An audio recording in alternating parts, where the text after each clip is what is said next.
Yeah, well, as always, I think we want to start it off with any big wins, anything exciting going on from you guys this last week.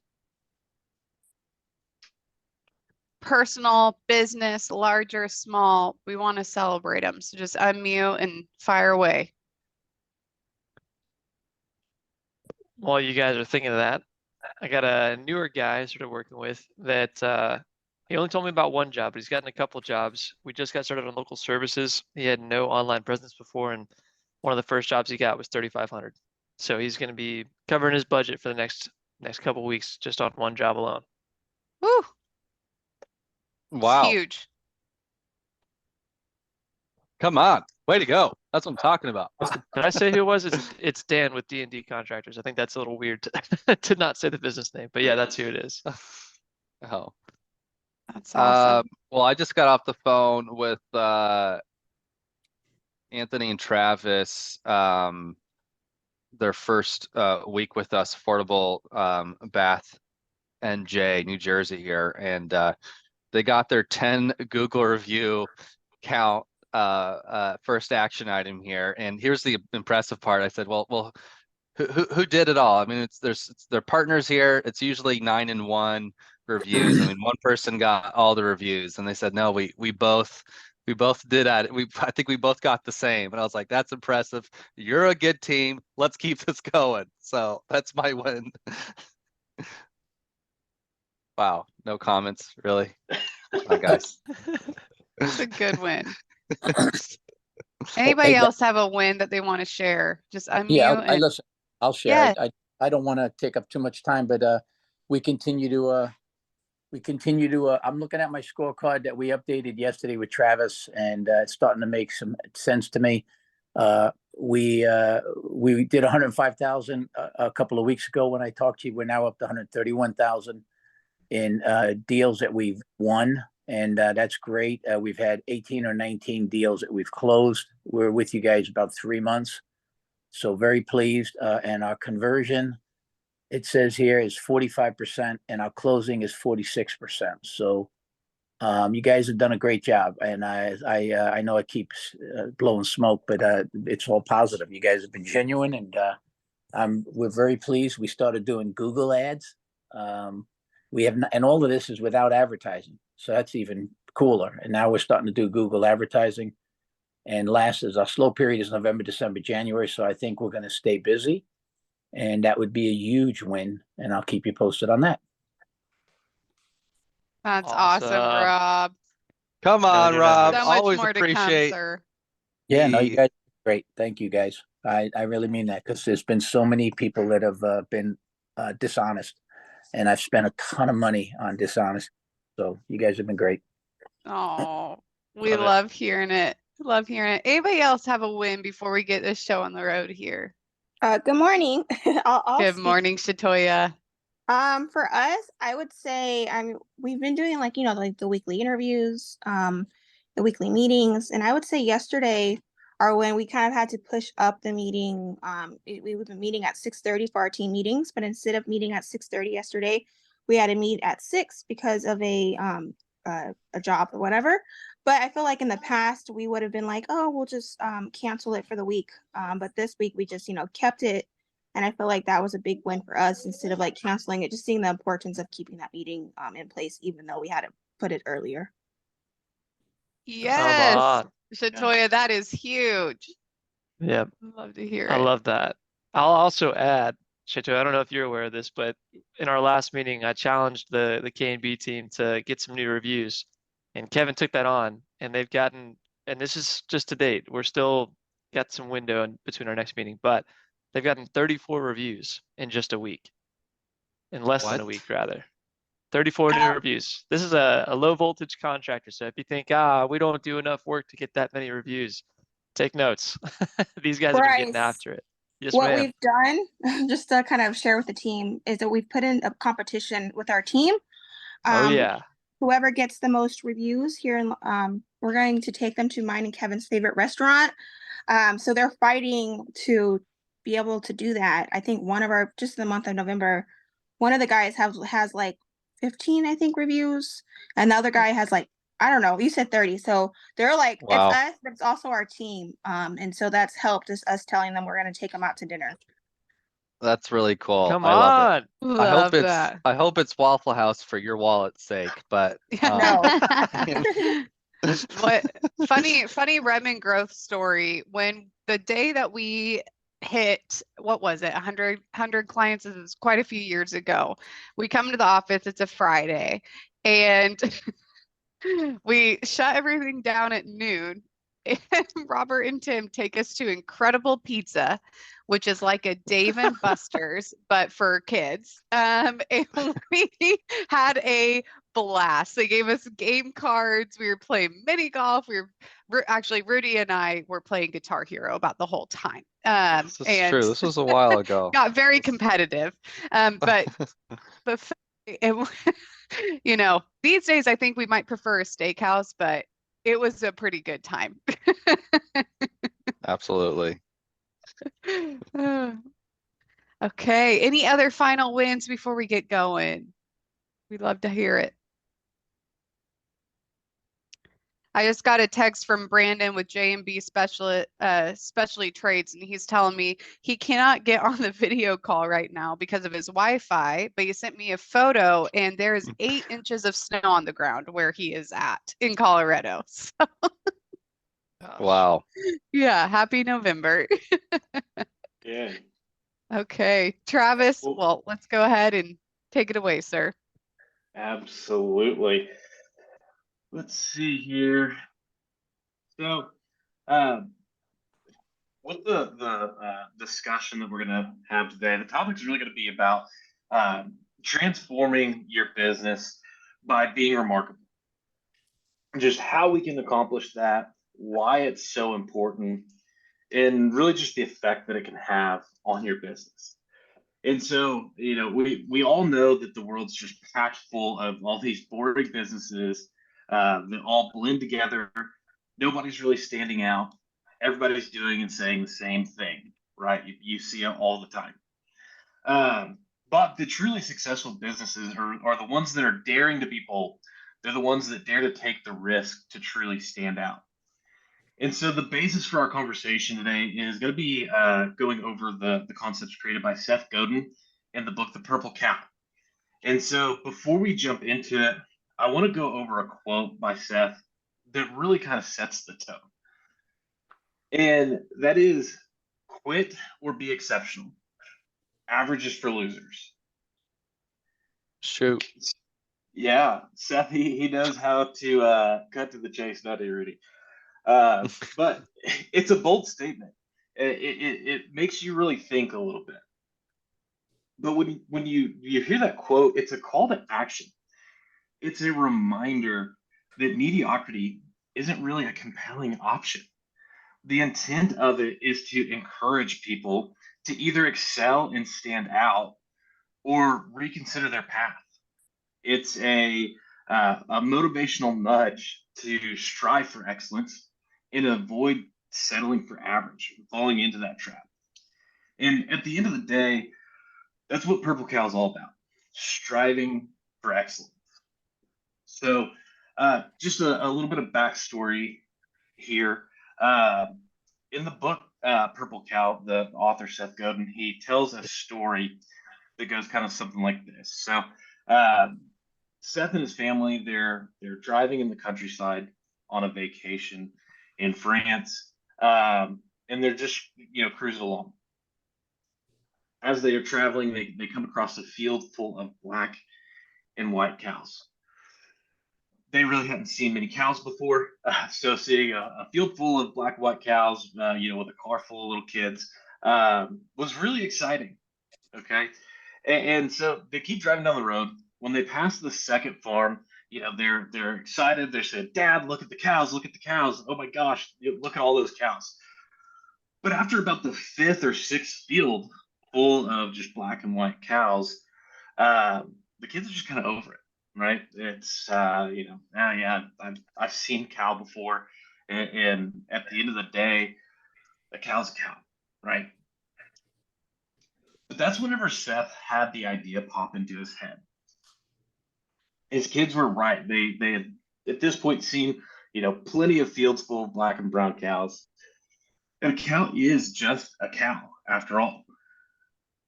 But what if out in that field of cows, these kids saw a bright, shiny purple cow in the middle of all those black and white cows? That's something that would honestly be remarkable. It would be a moment that sticks out in those kids' minds. It's a memory that would stay with them for, if not the rest of for a few years, the rest of their life. And so this is really how the concept of purple cow got started. And with that, the reason that the book that he wrote based on that concept became a bestseller is because it was itself really marketed through some of the techniques that he describes in the book. So one of the things that he did was he published an article introducing his new book in a 2003 issue of business magazine Fast Company. At the end of the article, he said something like, if you want a copy of the book for free, send $5 to cover shipping and handling. If I have any copies left, I'll just send you one. Well, one of the special things about this edition of the book specifically was that it was packaged in a milk carton with the purple cow branding that you can kind of see here. That's genius. That's something that's remarkable, that stands out. That's it's kind of gimmicky, but it makes you stop and think for a minute. Besides just it coming in a book coming in a milk carton, which is kind of weird, the book itself is really pretty remarkable. The cover is purple and white, but what really gets me is the words are printed, sideways on it. They're up and down instead of the way we typically look at it. And if you guys are anything like me, that kind of drives me crazy. I just want to take it and move it the way that in my mind it should be. But it makes you stop. It grabs your attention. You can't help but notice this book. It's almost impossible.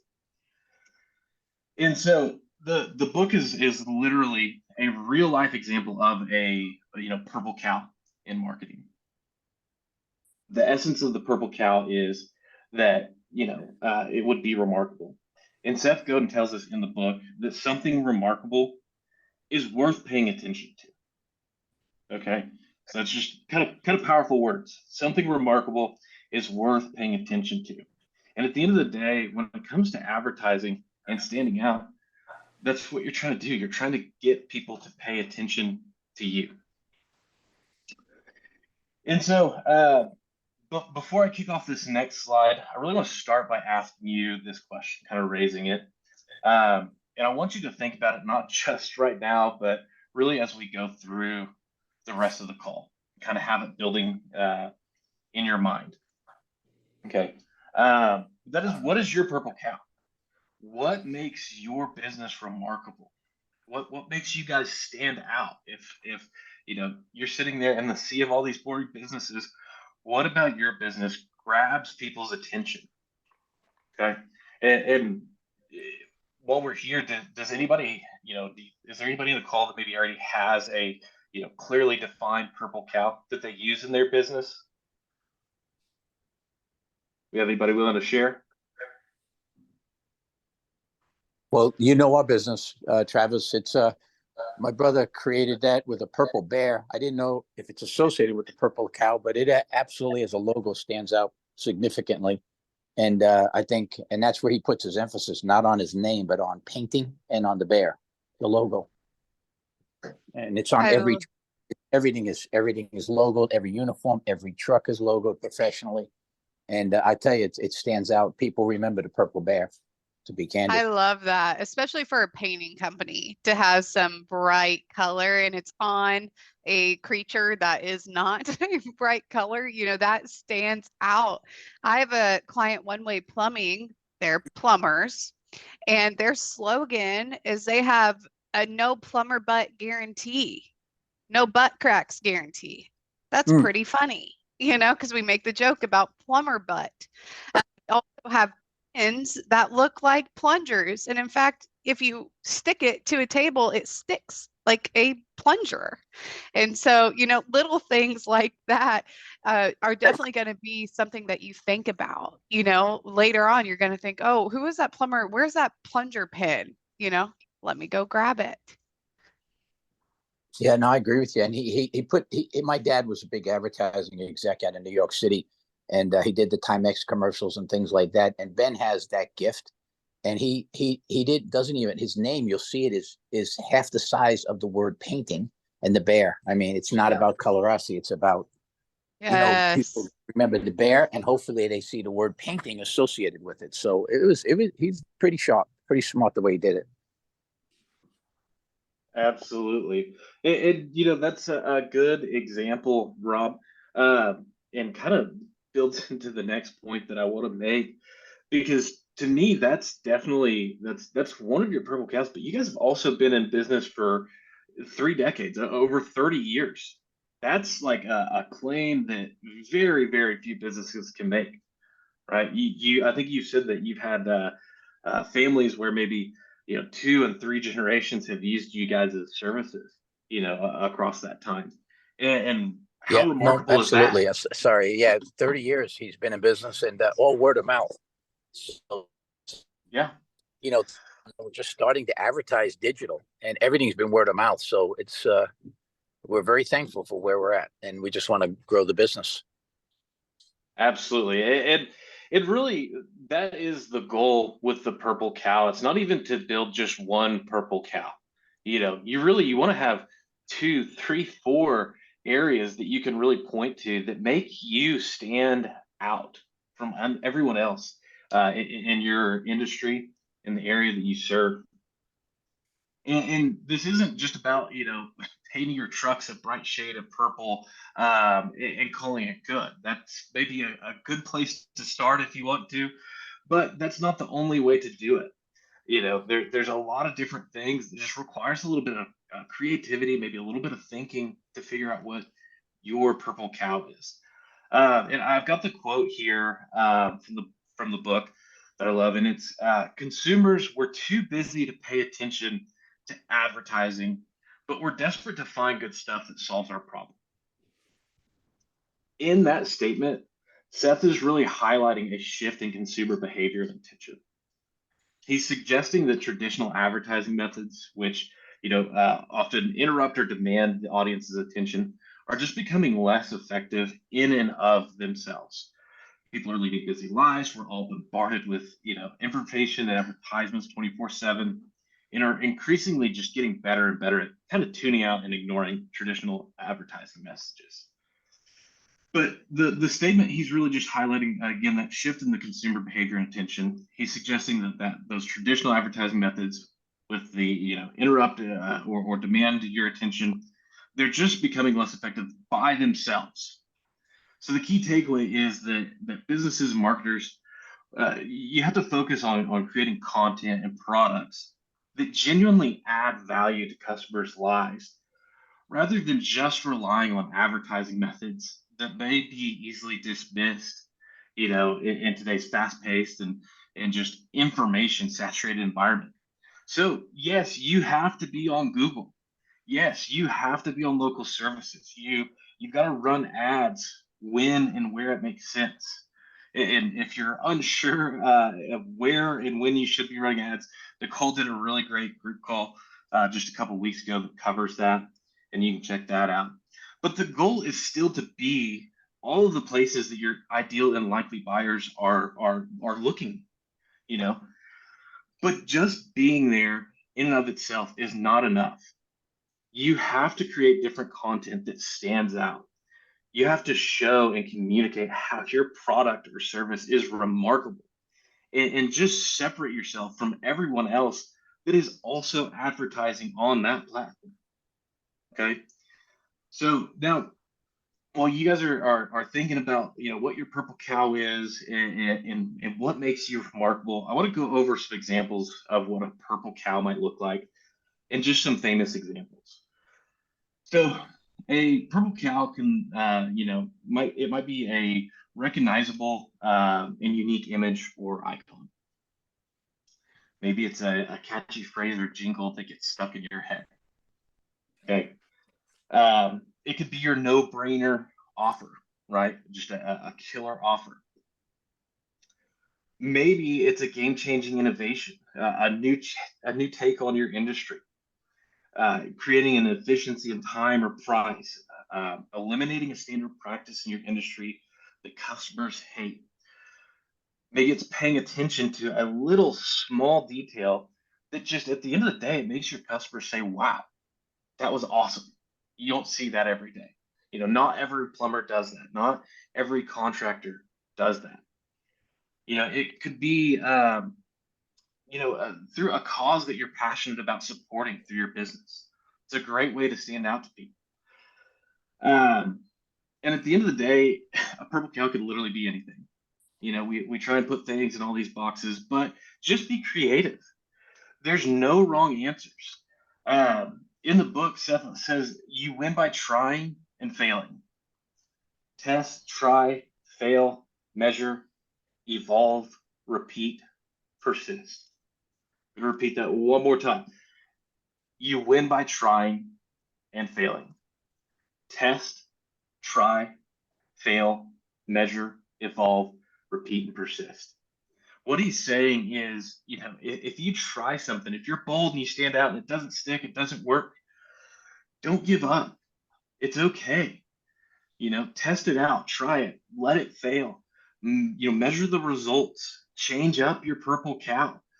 But at the end of the day, don't give up.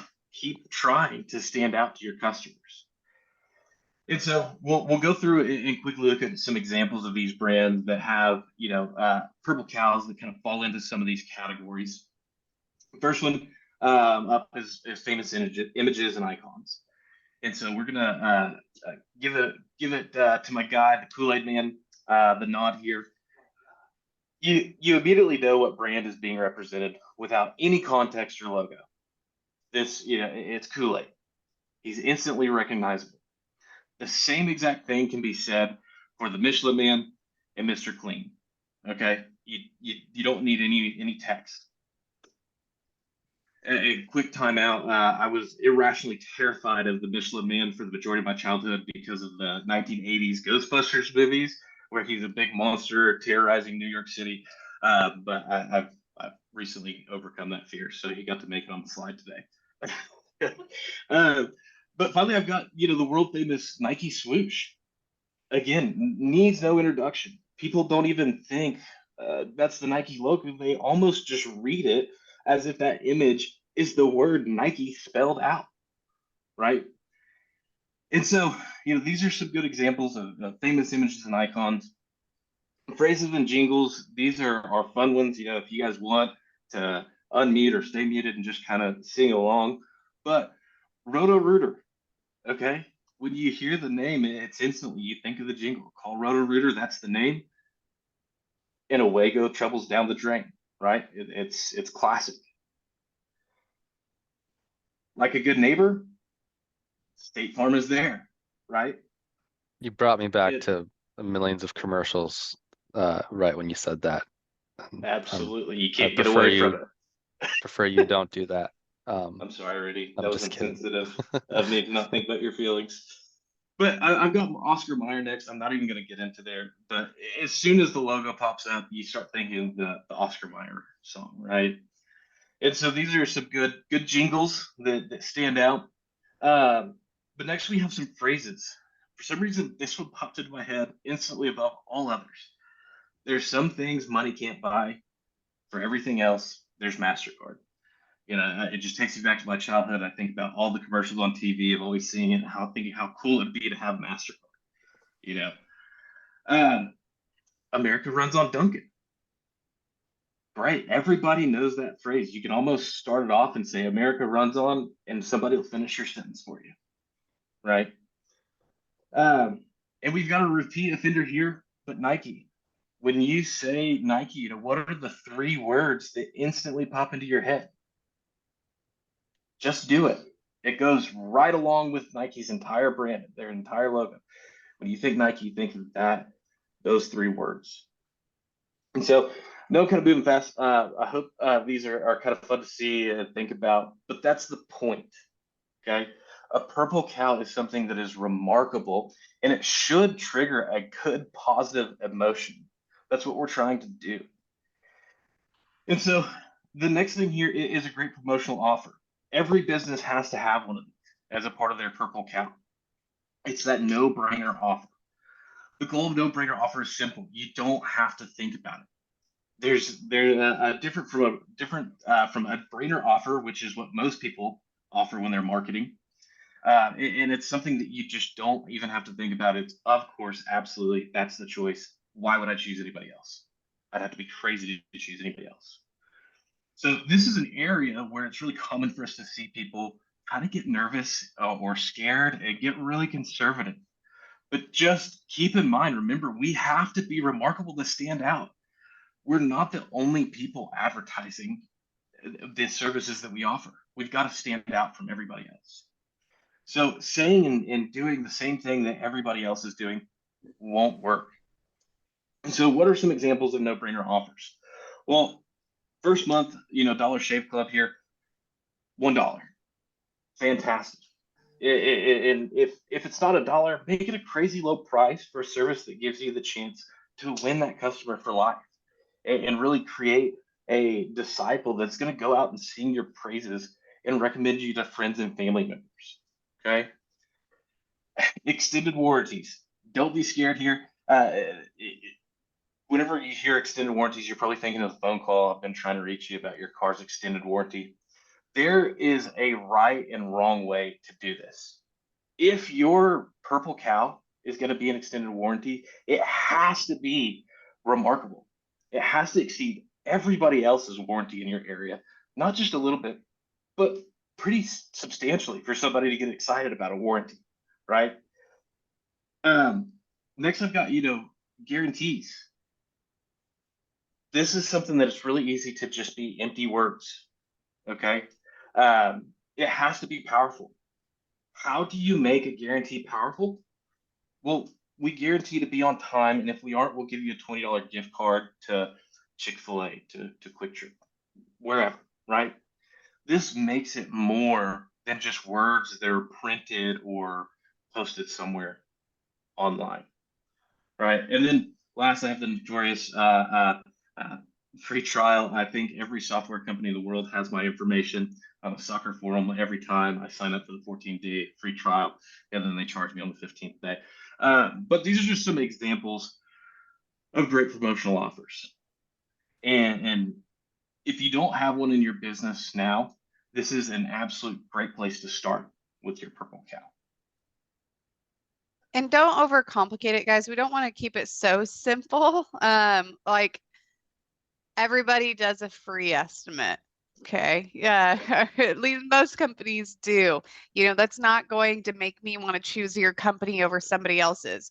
You know what would? A free 3D rendering, because nobody else is going to be doing that. I recently have had to deal with a lot of contractors. We had a big storm come through Tulsa.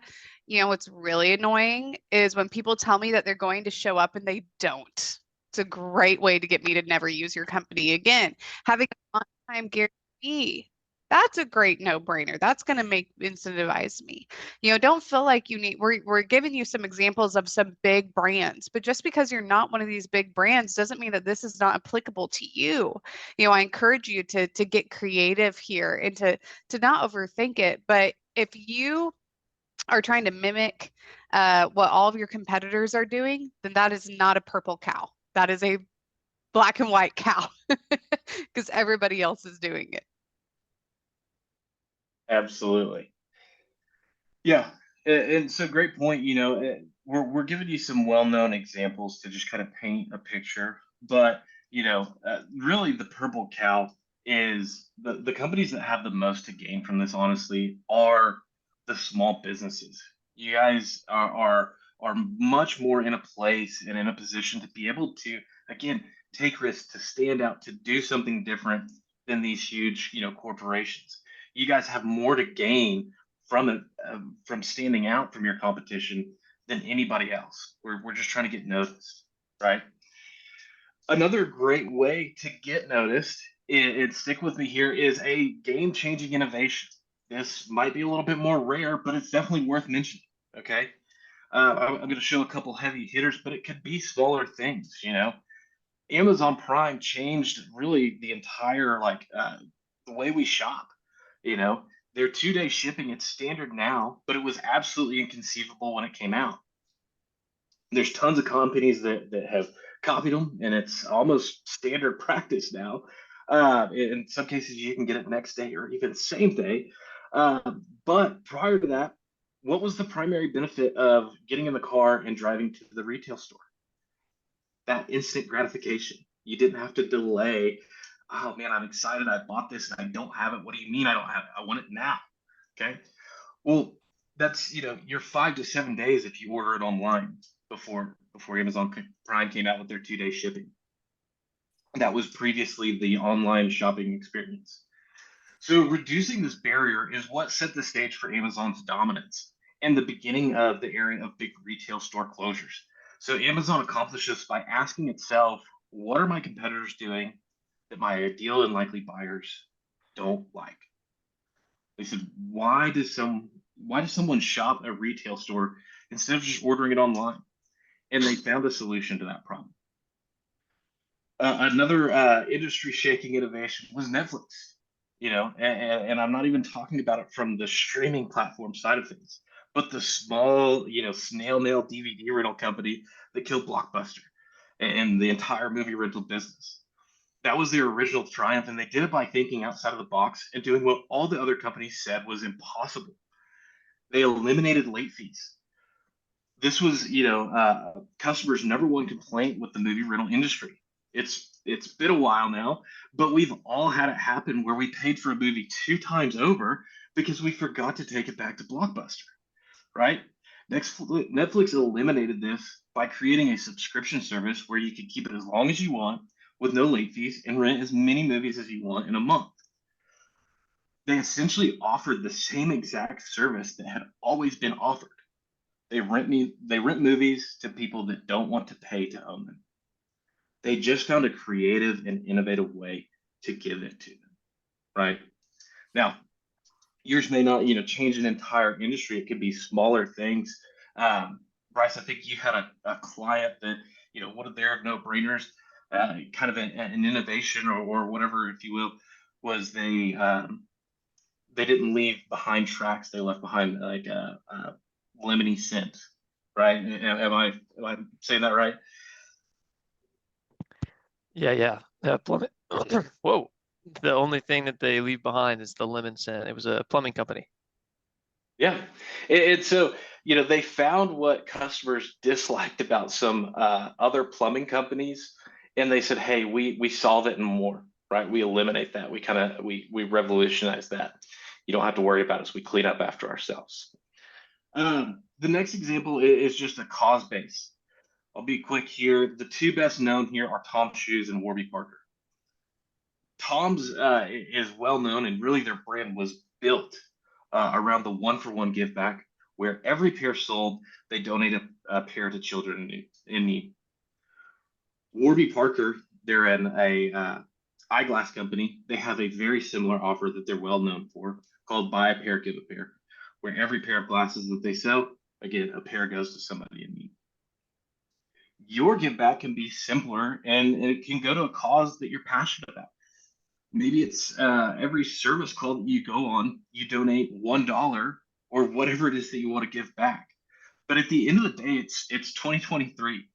People more than ever want to know that their dollar is going somewhere, that it makes an impact and is serving a great cause. Yeah, something I'll say with this briefly is a lot of times there are companies that are already doing this that don't promote it in any sort of way.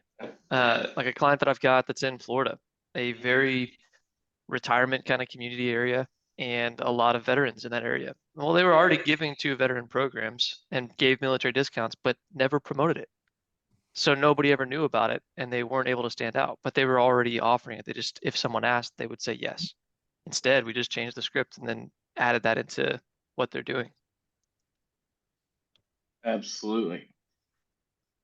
So, kind of going through, I'm going to jump into what is probably and kind of unpack what's probably Seth Godin's most famous quote, the one that I hear all the time mentioned from his book, Purple Cow.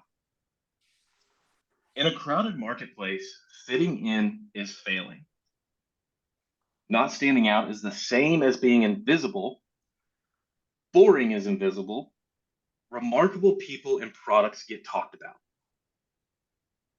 Seth Godin, he just doesn't miss, ladies and gentlemen. Those lines ring so true. Okay. Unpacking this quote a little bit, when he says in a crowded marketplace, fitting in is failing, he means that if your business or product just blends in with the competition and doesn't stand out, it's likely to be overlooked or dismissed. So if you're putting all these resources to advertising and just blend in and you're not standing out, if you're just blending in, it probably is getting completely skipped over. They just see you in that same list as all the other plumbers, all the other electricians, all the other remodelers, right? So not standing out is the same as being invisible. This underscores the idea that in that sea of boring businesses, if you don't have a distinctive qualities or features that grab somebody's attention, you effectively become invisible to your consumers.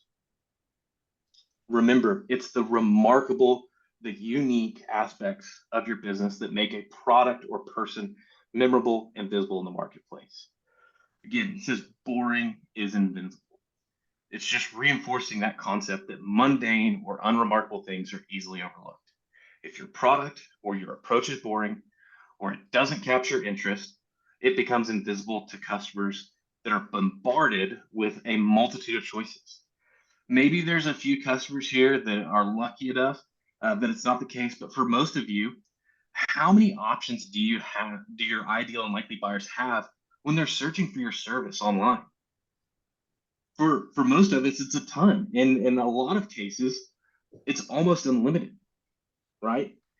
And so the positive side of this quote is that he's really highlighting that remarkable people and products, those with clearly defined unique value propositions, with clearly defined purple cows, they're just more likely to be talked about. What this means is you have a huge opportunity to stand out and keep yourself from being just another one of those businesses in that sea of boring.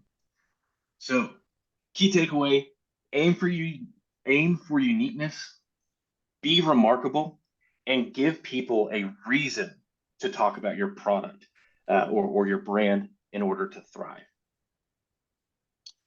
I have my personal favorite example of somebody that, man, this guy is not afraid to be bold, to stand out. And this is honestly my favorite 30 seconds of the whole presentation, but just a heads up, volume, this video, it might be a little bit loud. What was that? Oh, shit. Maybe the audio is not going to share. I might have messed that up. But this guy has eagles screeching. He's screaming. Do process, do wheelies, right? Got the luchador mask on. He's going for that. He's going for that. The Old Spice kind of standing out, right? But he is a attorney. He's in a profession where typically advertising means a bunch of boring commercials, boring ads. They're just a bunch of stuffy old guys in suits, right? This is different. This absolutely will grab your attention. This video has 2.5 million views on YouTube for an attorney in Dallas. For a He's guy giving me Better Call Saul vibes, I'll be honest. Yeah. Yeah. So the thing is, though, for a guy that's, I don't know, 25, 30 maybe, this is a huge exposure, right? Now, in all seriousness, though, he probably faced a lot of criticism with this ad from his peers and everybody else. I'm sure this isn't what Dad had in mind when he sent to law school, right? Not what he was picturing. But this video, again, which is one of several, has over 2.5 million views on YouTube. Okay, so this leads me to another really great quote from Seth, and I honestly could have made this entire call just an hour full of Seth Godin quotes, but like I said earlier, he just does it this. But he says this: if you're remarkable, it's likely that some people won't like you.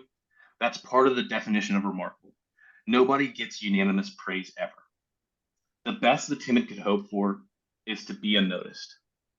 Criticism comes to those who stand out. We can't let the fear of being criticized or making the wrong decision paralyze us from doing things differently to stand out and to get noticed by our customers. I'll It's getting throw out very good. a quote unless you're going to say it anyway, because I think this is just too perfect for this. So if you are saying it, I'm sorry, but one of my favorite quotes on that is to avoid criticism, do nothing, say nothing, be nothing. Yeah. So let that sit. Yes, that one goes beautifully, right there, hand in hand. And so, bear with me, we're almost through this, but I just want to, in a second, jump into breakout rooms and see if we can start identifying our purple cow. But first, I want to share with you one last quote. This one's not from Seth Godin, but from David Packard. And I'm sure you guys maybe have some guesses on what company Mr. David Packard is famous for being involved. So he's the David Packard is the P in HP Electronics, or Hewlett Packard, and he says marketing is too important to be left to the marketing department. What wise words from a electronics engineer. Okay, it's easy to get stuck in the thought process of, I don't know, I'm not good at this. This isn't really my thing, and maybe that's true, but the more involved that you are with it, in almost all instances, the better it's going to be. To create a brand that's reflective of the business that you want, and that to create a brand that stands out, it takes a lot of direct involvement. Additionally, when you look at it from a marketing from a purple cow standpoint, your product and your marketing, they're not quite as much these two separate aspects of the business as you might normally think of them. Your marketing is broadcasting your great product or service to as many people as possible and highlighting the things about your business that make you different from the rest. Okay. And so at the end of the day, the reason that we have to know our purple cow is because if you don't know what makes you remarkable, no one will. If you don't know what your purple cow is, how do your employees know? If your employees don't know, how do your customers know what sets you apart? We have to know what that is and why that is. We have to be able to explain to customers why, hey, if I got 3 quotes for the same price, why would I choose you? If price was completely taken out of the question, why would they choose us to do their product or service? Right? And so if you're sitting there thinking to yourself, well, Travis, I don't really know what sets me apart. I don't know what makes me different. Maybe you spend days racking your brain and can't put your finger on it. Maybe you don't have one yet. That's okay too. What this is it's an opportunity. You've made it this far without having these things. You've made it this far without having one. How much further can you go whenever you create these things, when you define these things? Okay. And so the good news is we're going to start taking action right now in our breakout rooms to start identifying it, to start defining it, or if nothing else, maybe identify that we need to create one. Okay. So I think Bryce is going to split us up into rooms.